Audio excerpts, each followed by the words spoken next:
আপনারা কি ঠকেছেন? আপনারা কি টাকা দিয়ে আপনারা কাজ করাতে পারেন নাই? আপনারা কি বশীকরণ করাতে পারেন নাই? যে কেউ আপনার বশ হতে বাধ্য হয়ে যাবে, যে কেউ আপনার জন্য পাগল হয়ে যাবে, যে কাউকে আপনি বশ করতে পারবেন, সঠিক নিয়মে যদি এই আমলগুলি আপনি করতে পারেন, আল্লাহ তাআলার রহমতে 100% যে কেউ আপনার বশে চলে আসবে।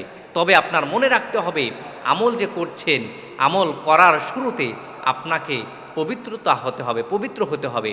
এখন আপনি কোরআনের আয়াত তেলাওয়াত করছেন, কোরআনের আমল দিয়ে আপনি কাউকে কাছে আনতে চাচ্ছেন, কাছে ফিরিয়ে আনতে চাচ্ছেন, ভালোবাসার মানুষকে আপনি ফিরিয়ে আনতে চাচ্ছেন, অবশ্যই আল্লাহ তাআলার হুকুম মানতে হবে। কেননা আল্লাহ তাআলার কোরআন ছাড়া তো দুনিয়ার ভিতরে আপনি সুখ পাবেন না। আপনি নামাজ পড়ছেন না, জবান দিয়ে মিথ্যা কথা বলছেন, আর আমল করতেছেন প্রিয় মানুষকে খুঁজে পাবার জন্য, না, হবে না, কখনোই হবে না। নিজে আগে ভালো হন, নামাজ পড়েন, সত্য কথা বলেন, মিথ্যার আশ্রয় নিয়েন না, তারপরে আপনি আমল করেন। আল্লাহ তাআলার রহমতে আপনার আমল 100% কবুল হয়ে যাবে, আল্লাহ কবুল করবেন। যে কাউকে যদি আপনি বশ করতে চান, তাহলে আপনি 33 বার ইয়া হাফিজও পাঠ করেন।